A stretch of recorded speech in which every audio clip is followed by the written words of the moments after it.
Hey there, Vanagon addicts. It's Ken Wilford here at Vanagon. So you can see we've actually made some more progress on this build that we're doing here.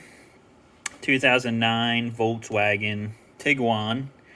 We've got the valve cover off. This was a source of a lot of these issues. Is this valve cover? I'm not sure why.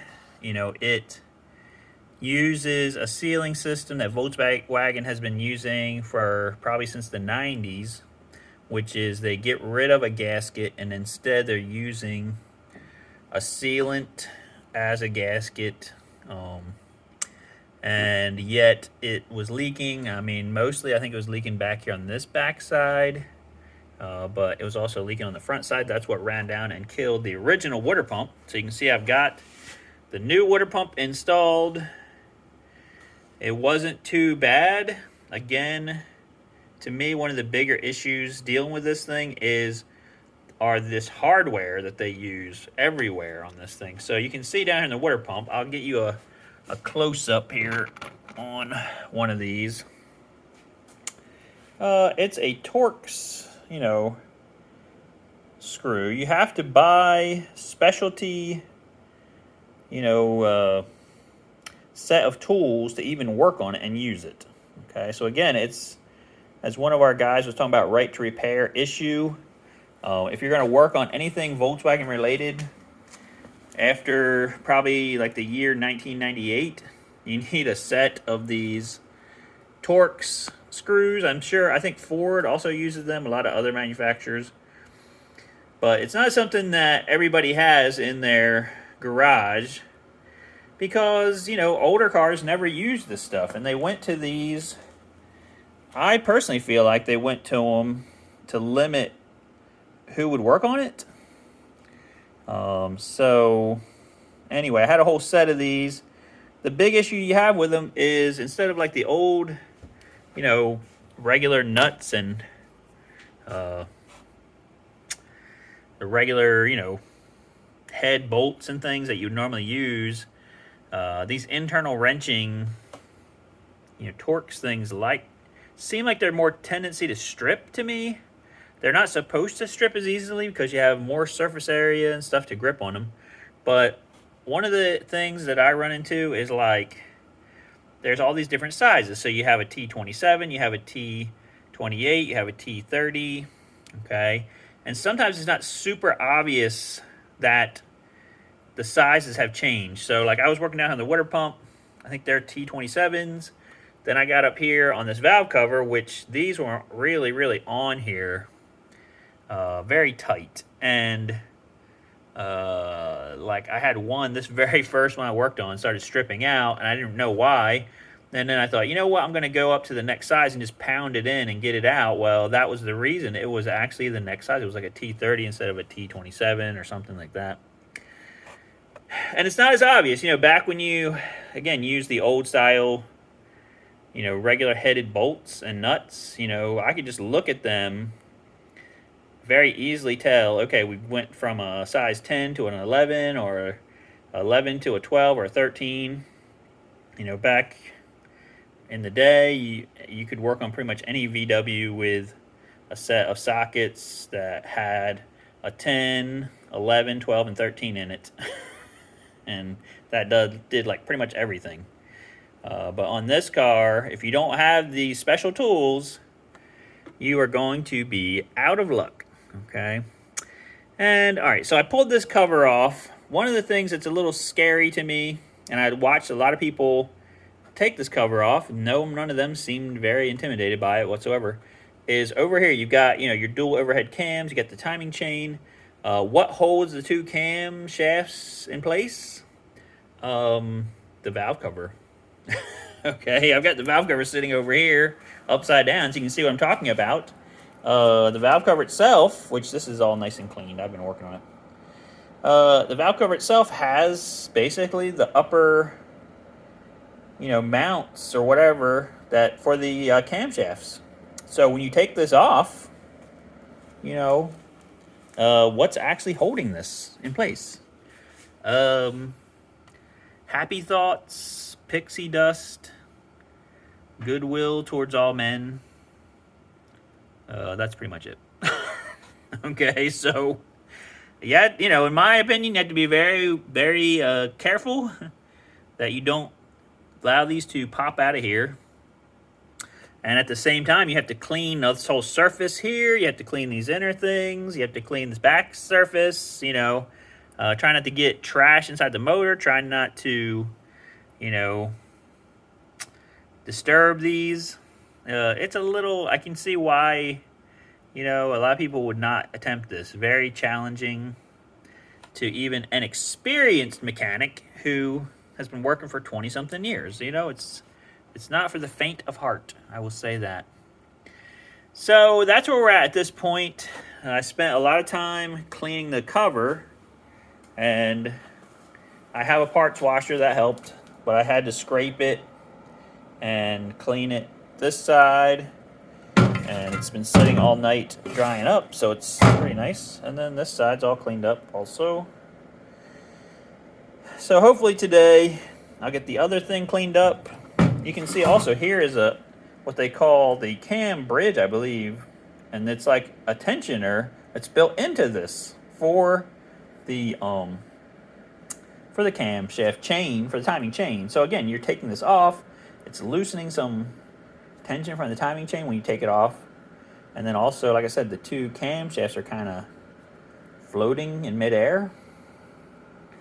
Okay, no pressure. Don't screw anything up. Okay. But, Lord willing, we'll get it. Like I said, we got the water pump back on, and that is all torqued down.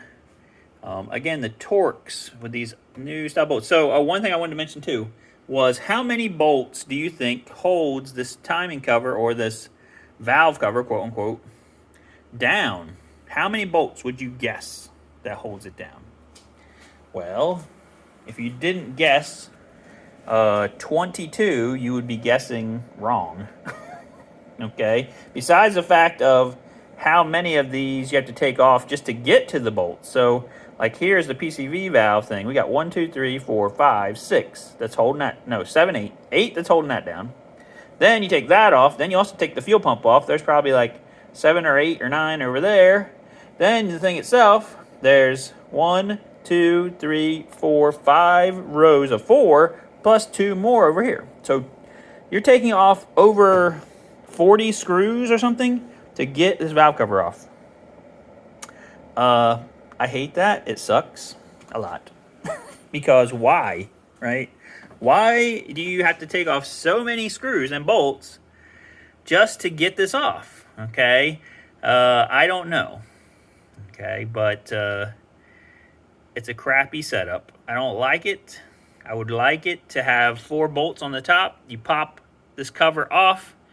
The two, this head, like, to me, if this head edge could just come up like maybe another inch, like this high, and what you're actually seeing above here is just an above view of the two camshafts, I don't really see why that would be that big of a deal to make it that way. And then the cover itself would be just plastic and held on by, a few bolts. Nothing too crazy. But instead, 20-something bolts. Another issue is that anything newer than probably like the year 2000, again on Volkswagen, these bolts, like 99% of these bolts technically are one use only. So in other words, when you go to torque them, it gives you a torque spec. Like when I did the water pump, it was like 7 Newton meters, which is not a whole lot. That's more like, to me, it's just like snug city, okay? So 7 Newton meters, then plus 90 degrees, which is like, 45. If you're it's like from this position to this position, okay? So once you get it to the snug 7 Newton meters, then you have to give it, basically you just go by how far of a distance you move your wrench for it to be completely torqued. But what that means is that bolt is a one-use bolt that you cannot use it over because you're torquing it to yield. Okay? So in other words, that metal is stretching, that bolt is stretching Once you torque it, it stretches an extra amount, and that is supposed to, I guess, make sure that it doesn't come loose and all that stuff. But that would mean you would have to purchase, right? Like hundreds, you'd have to purchase 100 something bolts probably on this motor if you did one use only on everything. Now, the water pump came with new bolts, so that was nice. Okay. The valve cover, again, gasket set, did not. So that stinks. This is not a customer car. So what does that mean? That means these bolts are getting used over. Okay. I've worked on my parents' car. My parents did it 2006. Every single bolt on that, on the suspension, on the motor. Like, I'm talking about these bolts here. This bolt on this motor mount is a one use. This stuff was one use. You know, this stuff, everything that holds this bracket, one use. And according to the book, it says, you know, throw it away, get another one. Like, cut me a break. Okay? So, if this was for a customer, I would be doing that. Since it's for me, for my daughter, and in my experience, it's going to be okay. I'm just going to use it over. But again, you know, another issue with these modern engines is this one-use bolt. Torque to yield. I mean, I guess from an engineering perspective, it's supposedly superior to the old-timey way of doing stuff. But from a practical standpoint, it stinks. Okay? I mean, going out and buying... Like I said, one of the problems with this whole project has been delays from not knowing something I needed and not having the information that I needed to, you know, to know what I didn't know. Like, sometimes it's hard to know what you don't know. Okay, so